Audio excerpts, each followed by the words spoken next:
Welcome to face master கம்மி யாரை பற்றி பார்க்க போகிறோம்னா அதிமுகவில் பார்த்தீங்கன்னா எடப்பாடி பழனிசாமி எடுக்கிற ஒரு சில முடிவுகள் மிகப்பெரிய லெவலில் இப்போ பின்னாடி தான் இருந்திருக்கு. எடப்பாடியால் பார்த்தீங்கன்னா தென் மாவட்டங்களில் தாக்கு பிடிக்காத முடியாத ஒரு சூழ்நிலை.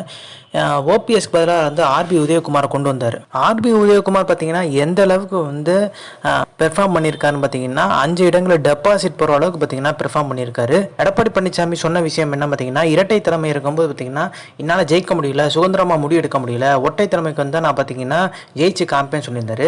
கிட்டத்தட்ட பார்த்தீங்கன்னா இந்த எம்பி எலெக்ஷனை சட்டமன்ற தொகுதி வாரியாக பார்க்கும்போது கிட்டத்தட்ட 218 இடங்களில் பார்த்தீங்கன்னா அதிமுக காலி அப்படின்ற மாதிரி தான். அதனால தான் திமுக பார்த்தீங்கன்னா 200+ இடங்களில் ஜெயிக்கணுன்ற ஒரு முடிவுக்கு 2026 சட்டமன்றத்துக்காண்டி இப்பயே பார்த்தீங்கன்னா அவங்க முயற்சி ஆரம்பிச்சிட்டாங்க. அப்போ அதிமுக எவ்வளோ சீட்டு தான் வாங்கும் ஒரு கணிசமாக சொல்லுங்கன்னா 10 சீட்டு கூட வாங்காது அப்படின்ட்டு பார்த்தீங்கன்னா ஓபிஎஸ் ஆதரவாளர் சுப்புரத்னம் முன்னாள் எம்எல்ஏ சொல்லியிருக்காரு. ஸோ அது மட்டும் கிடையாது, எடப்பாடி பழனிசாமி பொதுச்செயலாளர் பற்றியும் இப்படி தான். ஸோ இணை ஒருங்கிணைப்பாளர் சொல்லி தான் பார்த்தீங்கன்னா எடப்பாடி பழனிசாமி மனுவில் போட்டிருக்காரு. இதுவுமே ஓரளவுக்கு பார்த்தீங்கன்னா எடப்பாடி பழனிசாமிக்கு பின்னாடி ஆர்பி உதயகுமார் வச்சு பார்த்தீங்கன்னா தென் மாவட்டங்களில் ஒன்றும் பண்ண முடியல.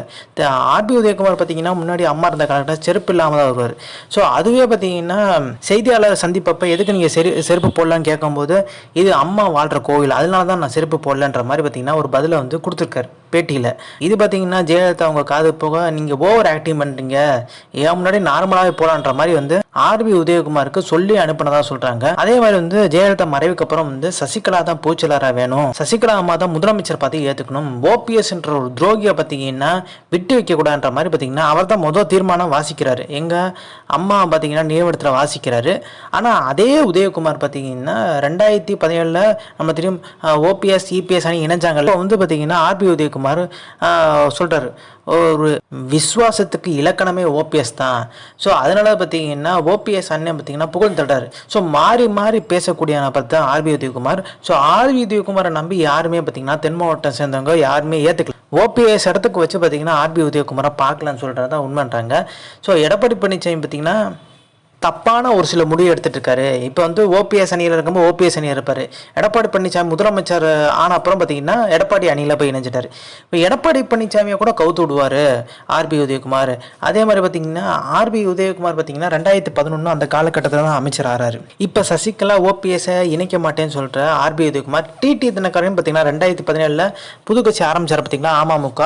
அப்போ அவரையும் பார்த்தீங்கன்னா விமர்சித்து பேசியிருந்தார். டிடி தினகரன் பார்த்தீங்கன்னா தகுதியில்லாத நபர், அறவைக்காடு அப்படி இப்படின்னு சொல்லிட்டு பார்த்தீங்கன்னா வசைப்பாடி இருந்தார்.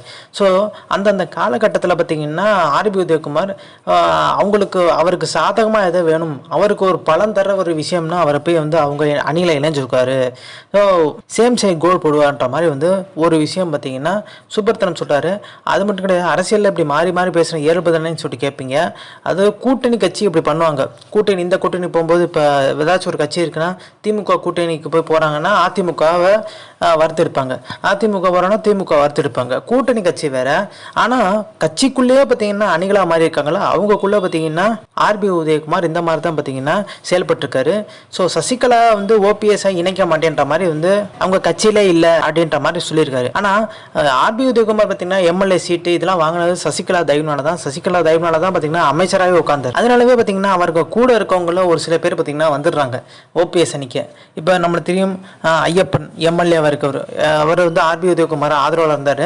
ஆர்பி உதயகுமாரை விட்டு ஓபிஎஸ் அணிக்கு வந்துட்டார். இப்போ எடப்பாடி பழனிசாமிக்கு பவர் இல்லையான்னு கேட்டிங்கன்னா கொங்கு மண்டலத்தில் இருக்கலாம், தென் மாவட்டங்களில் பார்த்தீங்கன்னா இருக்கிற செல்வாக்கையும் பார்த்தீங்கன்னா கெடுக்கிறதுக்கு தான் ஆர்பி உதயகுமார் வந்திருக்காரு. எடப்பாடி பழனிசாமிக்கு தென் மாவட்டங்களில் சப்போர்ட்டே இல்லைன்னு சொல்ல முடியாது. குறிப்பிட்ட அளவில் பார்த்தீங்கன்னா ஆதரவு நிர்வாகிட்டு இருப்பாங்க. ஆனால் அவங்க கூட பார்த்தீங்கன்னா ஓபிஎஸ் பக்கம் போகிற அளவுக்கு பார்த்தீங்கன்னா ஆர்பி உதயகுமார் பார்த்தீங்கன்னா டார்ச்சர் பண்ணிடுவார்.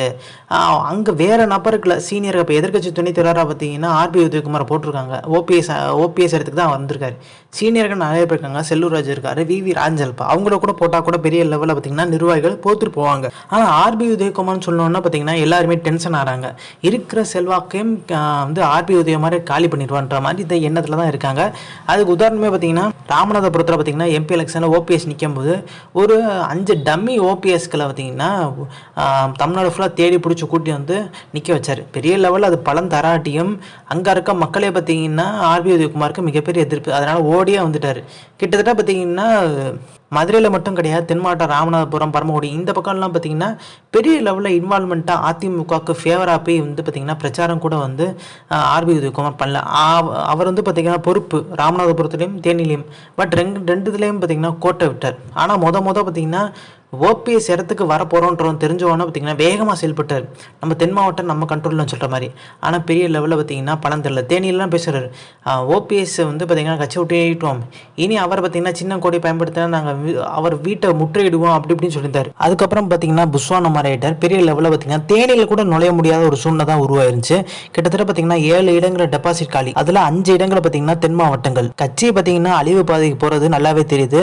எடப்பாடி பழனிசாமி உணர்ந்து ஒன்றிணைந்த அதிமுக உருவாக்க மட்டும்தான் வந்து ஜெயிக்க முடியுன்ற மாதிரி பார்த்தீங்கன்னா சுப்ரதன் சொல்லியிருந்தாரு ஒரு பேட்டியில். உண்மையிலே வந்து எடப்பாடி பழனிசாமி போச்சுரா இல்லையா அப்படின்ற ஒரு கேள்வி இருக்கு. பொதுச்செயலாளர் இல்லையான்னு சொல்லிட்டு பார்த்தீங்கன்னா வழக்கு தான் முடிவு பண்ணணும். பொதுச்செயலாளர் வழக்கு பார்த்தீங்கன்னா நிலுவையில தான் இருக்கு. அந்த பொதுச்செயலாளர் வழக்கு பார்த்தீங்கன்னா யார் பொதுச்செயலாளர் தேர்ந்தெடுக்கப்பட்ட விதம் ரைட்டா தப்புன்ற மாதிரி தீர்ப்பு பார்த்தீங்கன்னா ஜட்ஜு தான் சொல்லணும்.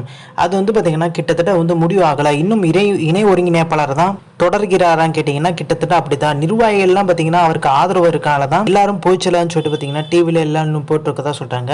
பட் இன்னும் பார்த்தீங்கன்னா டெம்பரரி தான். எடப்பாடி பழனிசாமிகிட்ட சின்ன கொடி இருக்குது. அவர் கட்டுப்பாட்டில் கட்சி இருந்தாலுமே அந்த பொதுச் செயலாளர் பதவின்னு உட்காந்துருக்காரு பார்த்தீங்களா, அந்த பதவி எல்லாமே டெம்பரரி தான் இருக்கும். இன்னும் உறுதிப்பாடாக பார்த்தீங்கன்னா அவருக்கு வந்து கையில் கிடைக்கல. அதுதான் செயற்குழு கூட்டம் பார்த்தீங்கன்னா நடத்தினார்ல, அவசர செயற்குழு கூட்டம். அதற்கு எதிராக பார்த்தீங்கன்னா புகழேந்தி புகார் கொடுத்துருக்காரு. என்ன பார்த்தீங்கன்னா சென்னை கோர்ட்டில் பார்த்தீங்கன்னா நடக்குது. பொதுச் செயலாளர் பார்த்தீங்கன்னா செல்லுமா செல்லாதான்னு சொல்லிட்டு அதில் மனுவில் என்ன போட்டிருக்குன்னா இணை ஒருங்கிணைப்பாக போட்டிருக்காரு. இவர் நீங்கள் பொதுச் செயலாளர்னு சொல்லிட்டு பார்த்தீங்கன்னா செயற்குழு நடத்திருக்காரு. அது அந்த செயற்குழு நடத்தினதை வந்து டெல்லிக்கு தேர்தல் ஆணையத்துக்கு அனுப்பிச்சிருக்காரு. அதே மாதிரி புகார் கடிதத்தையும் கொடுத்துருக்காரு புகழேந்தி. என்ன கொடுத்துருக்காருன்னா அவரே பார்த்தீங்கன்னா இணை ஒருங்கிணைப்பை ஒத்துக்கிட்டாரு. நீங்கள் அதை ஏற்றக்கூடாது, செயற்குழுவை பார்த்தீங்கன்னா செயற்குழு நடத்தினது ஏற்றக்கூடாதுன்ற மாதிரி புகார் கொடுத்துருக்காரு. இப்போ எடப்பாடி பழனிசாமிக்கே பார்த்தீங்கன்னா அவரே ஆப்ப வச்சுக்கிட்டாரு கிட்டத்தட்ட. ஏன்னா அவர் போயிச்சலான்னு சொல்லிட்டு பார்த்தீங்கன்னா செயற்குழு நடத்திட்டு இருக்காரு. ஆனால் கோர்ட்டில் பார்த்தீங்கன்னா இணை ஒருங்கிணைப்பாக போட்டிருக்காரு. இப்போ அவருக்கே வந்து மிகப்பெரிய சிக்கலாக மாறிடுச்சுன்றாங்க. இப்போ ஓபிஎஸ் பக்கம் பார்த்தீங்கன்னா கட்சி வரப்போகுதுன்னு சொல்லிட்டு தெரிஞ்சால் எல்லா தொண்டர்களும் பார்த்தீங்கன்னா ஓபிஎஸ் வீட்டை தேடி தான் வரதுக்கான வாய்ப்பு இருக்குது. ஒரு 6 முன்னாள் அமைச்சர் போய் வந்து எடப்பாடி பழனிசாமியில் சமாதானம் பேசியிருக்காங்க. எடப்பாடி பழனிசாமி பக்கம் இருக்கிறதுக்கே முக்கியமான காரணம் பெட்டியாக பார்த்தீங்கன்னா பசை கொடுத்தது தான்றாங்க. ஸோ அப்படி இருக்கும்போது ஓபிஎஸ் முதல்ந்தே குற்றச்சாட்டு வைக்கிறார். நிர்வாகிகளுக்கெல்லாம் பார்த்தீங்கன்னா பெரிய லெவலில் பார்த்தீங்கன்னா பணப்பட்டுவா அடைஞ்சு அதனால தான் சாதாரணமாக இருக்காங்க. ஆனால் உண்மையிலே பார்த்தீங்கன்னா யார் வந்து வரணும் பார்த்தீங்கன்னா ஓபிஎஸ்க்கு தான் அதிக ஆதரவு இருக்குன்னு சொல்கிறாங்க. இது வந்து கட்சியாக தொண்டர்களே பார்த்தீங்கன்னா சொல்கிற விஷயம். ஸோ தொண்டர்கள் பார்த்தீங்கன்னா எதனால் இந்த முடிவு எடுக்கிறாங்கன்னா ஓபிஎஸ் பார்த்தீங்கன்னா அம்மாவால் வந்து தேர்வு செய்யப்பட்டவர், அம்மாவால் பார்த்தீங்கன்னா அடையாளம் கட்டப்பட்டவர் பரதான்னு சொல்லிட்டு பார்த்தீங்கன்னா அதனால தான் ஓபிஎஸ்ஸை முன்னிறுத்துறாங்க. என்னதான் எடப்பாடி பழனிசாமி பார்த்தீங்கன்னா பிஜேபி கூட்டணி விட்டு வெளியே வந்தாலுமே பிஜேபி எதிர்க்க மனநிலையில் ஸ்ட்ராங்காக இல்லை.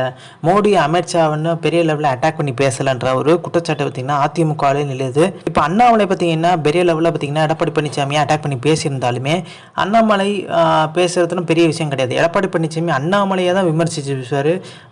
மோடியோ அமித்ஷா விமர்சித்து பேச முடியாது அவரால்.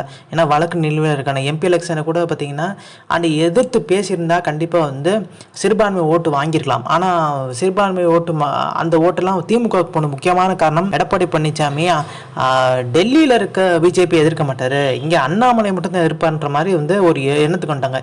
இது ரகசிய கூட்டணியும் நினச்சிட்டு பார்த்தீங்கன்னா மொத்த சிறுபான்மை மக்களும் பார்த்தீங்கன்னா திமுக போட்டால தான் மிகப்பெரிய வெற்றின்றாங்க. ஸோ இந்த இன்ஃபர்மேஷன் பிடிச்சா லைக் ஷேர். தேங்க்ஸ் ஃபார் வாட்சிங்.